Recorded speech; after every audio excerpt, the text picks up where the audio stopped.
I'm a pretty sleeper. Well, I've lurked here for a while and decided to share my own story. Not quite as intense as a lot of the stuff here, but still creepy. This happened 2 or 3 years ago, I believe. I'm really bad at remembering time frames. Forgive me. So I would have been either 21 or 22. So, small amount of backstory first. I was diagnosed with narcolepsy when I was 16-ish. It's not a huge deal, but sleep has always been an issue for me, whether it's insomnia or just nodding off at completely inappropriate times. I also typically ride the subway to and from my job, since traffic is super annoying to deal with and the subway station is within walking distance of my apartment building. I ended up working overtime that night, so obviously I got off work later than what I was used to. It was about 8:30 p.m., so it was kind of dark out as I was making my way to the station. I was just casually making my way downtown, not walking particularly fast, but I was indeed homebound. After a bit of walking, I can hear someone's footsteps behind me. I glanced back to see a pretty normal looking guy about 10 feet behind me, staring at his phone.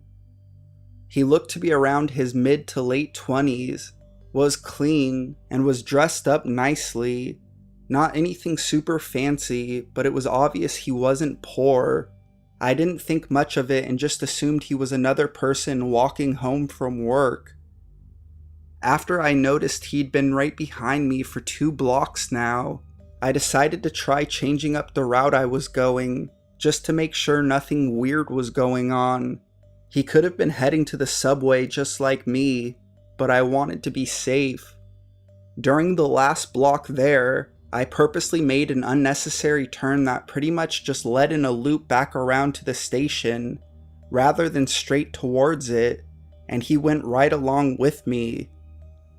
For some reason, most likely because I'm very stupid and lack decent reasoning abilities, I decided that turning around and talking to him was a good idea. In hindsight, I probably shouldn't have done that. And once more, at it with my crappy reasoning abilities, I just straight up say, "Are you following me?" The guy stares at me for a moment before laughing and saying he was just so focused on what he was doing on his phone, he must have ended up accidentally tailing me. Because I'm gullible, I just believed him on the spot, laughing and saying how I've done that exact thing before. He then turns around and starts walking the opposite direction.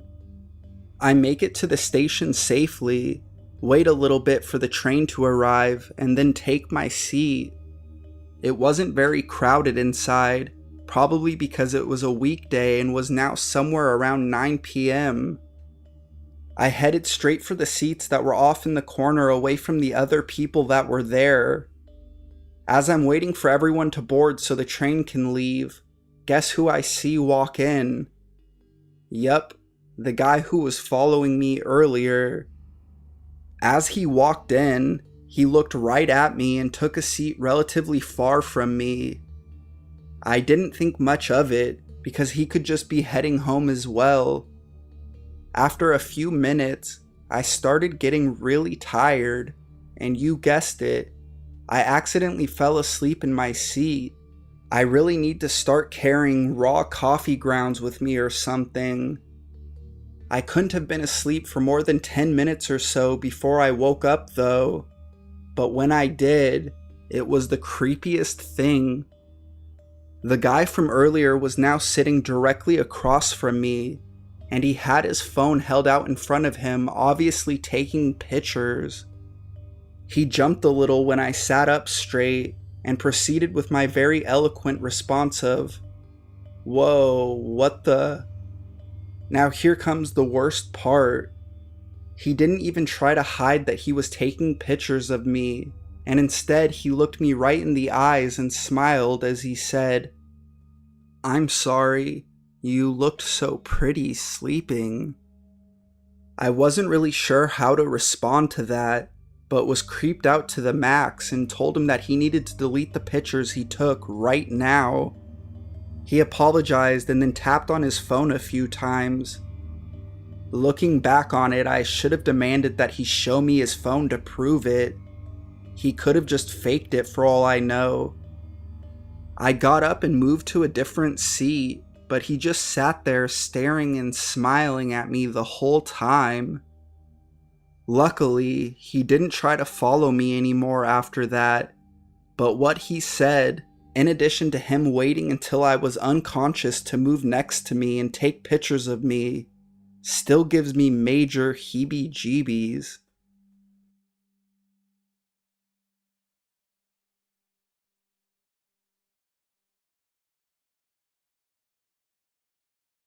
What I had to deal with because someone didn't like my 8-year-old self.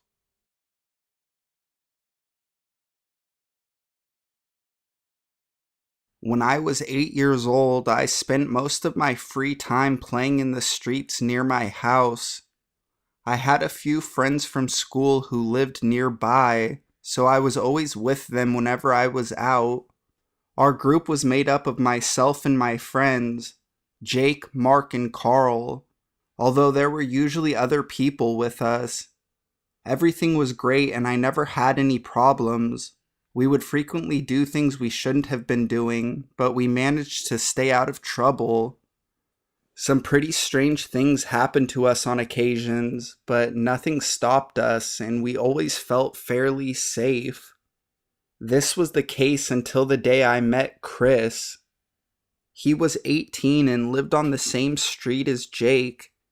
I don't know how they came to know each other, but they claimed to be friends. We met in the alley behind Chris's house where he was playing with a remote control car. I was happy to meet him, but he clearly had a much different opinion of me. On the day I met him, I was only with Jake, so I wanted to stay with him rather than going home. However, I wasn't given much choice as Chris told me to fuck off and threatened to set me on fire with a lighter he had. Jake wouldn't back me up, so I just left feeling sad because Jake was my best friend. As I reached the end of the alley, I looked behind me and saw Chris setting his car on fire. He looked up at me and my 8-year-old self could see the hatred on his face. This scared me, so I ran the rest of the way home. I didn't see Chris again for a while and I made sure to avoid going near his house. Unfortunately, this didn't last, despite my best efforts. The second time I saw him, he was riding his bike down the street with a bunch of people who seemed to be about the same age. He swore at me as he passed and the people with him did the same.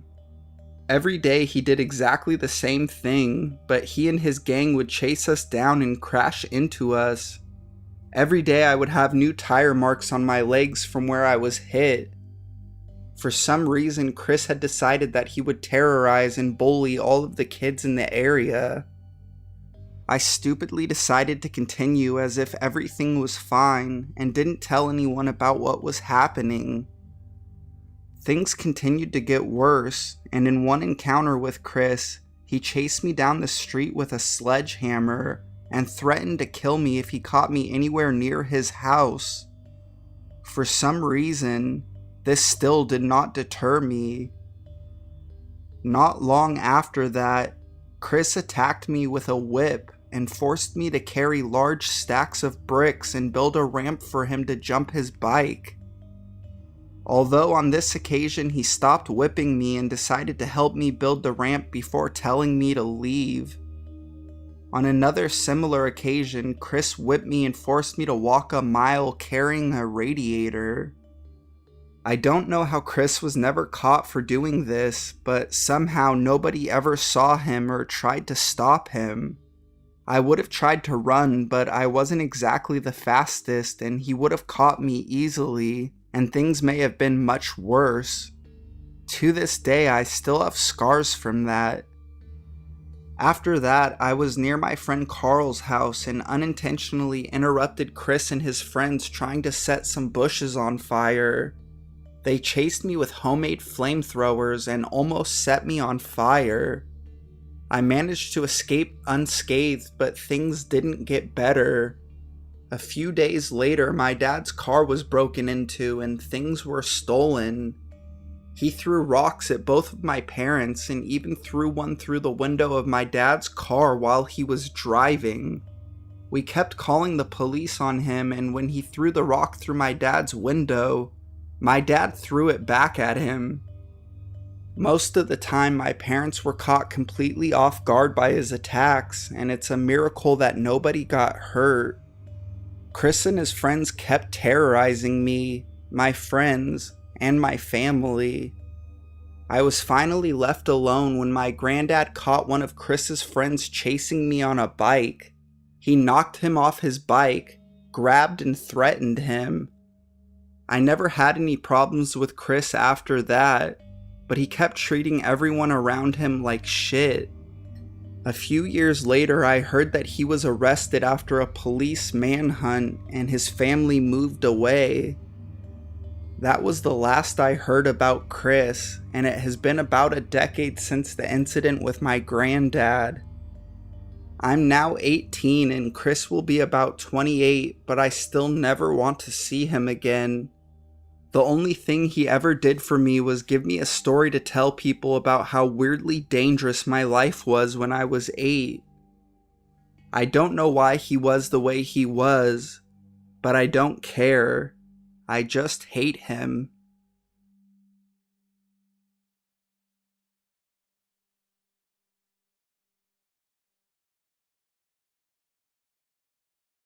Fishing hooks and lures.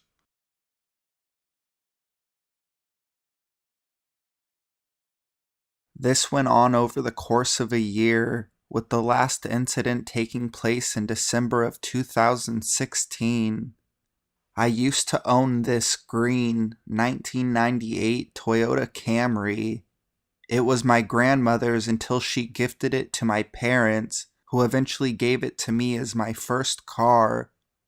It was nice and reliable, but I have a bad habit of letting my cars accumulate a bunch of stuff before cleaning them out. Because I still lived with my parents, they would use the car from time to time if they needed it. One day, I noticed a bunch of fishing lines with hooks on them in the back of my car on one of those rare occasions that I clean it out. A bunch of the hooks are embedded into the upholstery, and more are between the creases on the seat. It takes me a while to get them all out, and I almost prick myself several times doing it. I have no idea how long they were there, as the last time I'd cleaned this much of my car out was months ago. At any rate, I'm annoyed.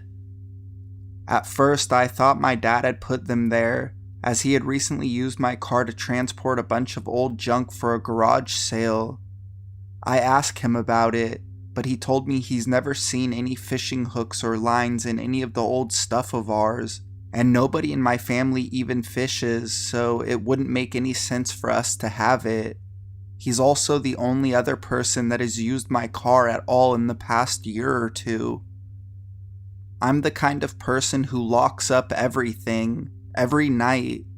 I triple check my car doors, and even if I'm a little uncertain as to whether or not I locked up, I will go back to my car and check, no matter the inconvenience. I also park it where I can see it from my bedroom window and hear if anyone tampers with it, so I doubted anyone could have broken in and just assumed my dad missed it, and I didn't think anything more of it until a month later when I found even more fish hooks in my back seat. At this point, I ask my dad about it again, but he figures I'm either pulling a weird prank on him or someone is breaking into my car. I wonder though why anyone would break into my car, not steal anything out of it, and leave fishing hooks instead. It just didn't make sense to me. To give you an idea about how weird this is, I live in a neighborhood where everyone knows everyone. We all talk and even have a private Facebook group that started due to a drug house at the end of the street cropping up, though at this point it wasn't active, and as a sort of neighborhood watch group that always posts whenever something suspicious happens. So I don't have any neighbors I don't know for miles, and none of the ones I do know are this shady. Again, without any explanation or clear motive, as the days and weeks pass, it fades into the back of my head. I get a new job selling mattresses, as I'd been unemployed focusing on school for a while, and move out of my parents' house to live with my girlfriend. This is where things turn from weird to extremely unsettling. One night, we decide to go to a nearby Winco to get something to make food with, and I notice my back seat has a bunch of fishing lines and hooks in it again. Startled, I look around for any sign of someone being nearby. I tell her to get back in the house, and I sit up and stare at my car until morning comes from our bedroom window.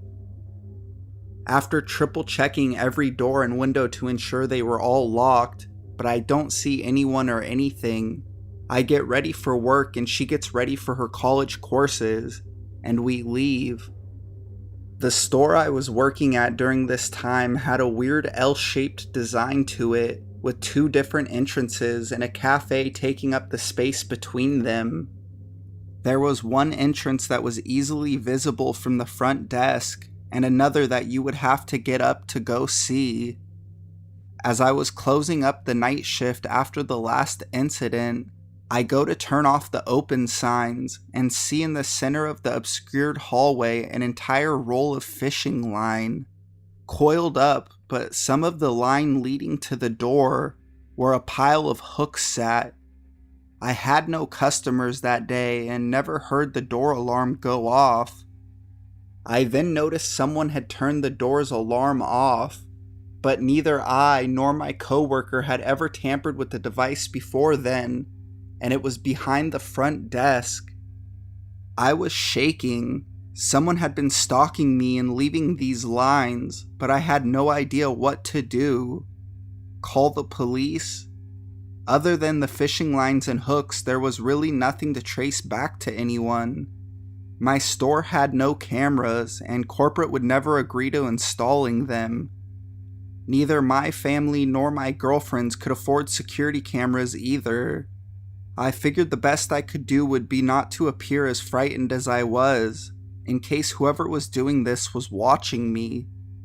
I thought that if seeing something like this didn't make me go about my day any differently, and I didn't give whatever reaction this person was looking for, that they would give up and go away. For several more months, I would find fishing lines and hooks in my car, despite it being locked and my parents, being the only people with extra keys, being much too busy with the construction of their new house and their jobs to take time out of their day to prank me. Once or twice, I would leave notes in my car asking whoever it was why they were doing this, and to stop. And I would find the notes gone whenever the lines and hooks appeared, but with no response. Eventually, after a series of misunderstandings and disagreements with her family, I decided to move out of my girlfriend's house and moved in with a couple of friends into their apartment until my parents' new house could be completed. The very last time I had an encounter with the lines and hooks, I came home from work to find them strewn about the living room. Stuff was knocked over and a few things broken, but nothing was taken. My friend, his girlfriend, and their baby were all gone at the time, so no one was home when this happened, except for his cats, which were absolutely spooked and wouldn't come out from under his bed for hours. I still don't know what this person wants or wanted, why they were stalking me in the first place, or what the fishing lines and hooks meant. No one I know is huge into fishing, and I specifically go out of my way not to make enemies or cross people. even purposefully giving people more than I take from them so that I don't seem like I'm out for myself. I really don't know if it was someone I know or a stranger really good at covering their tracks and freaking people out. All I know is that I will have anxiety over this for the rest of my life, and I routinely stay up till 4 or 5 in the morning because, in addition to several other traumatizing experiences, this has made every bump in the night a potential threat to me. It's been almost 9 months since I've seen anything more from this person, but instead of feeling better, I feel more uneasy that someone has followed me through that many changes in my life and didn't do anything further than breaking into my work and my friend's house, but that at any time they could because no safety measures seemed able to deter them. Anyways, I hope you enjoyed the read. I'm shaking as I'm typing this out. I haven't really talked in great detail with anyone about it, because just describing it makes me feel like a loon. Not only that, but I don't want to worry my friends and family when there's nothing they can do about it, or vindicate them if it's one of them that pulled a prank on me. This will likely be a mystery I never see solved. Additional info. I seem to have created a little confusion as to the status of my relationship with my girlfriend. After moving out of her place, we stayed together and are still together to this day. Also, she doesn't have a driver's license, so it couldn't be her. Thank you everyone for reading though.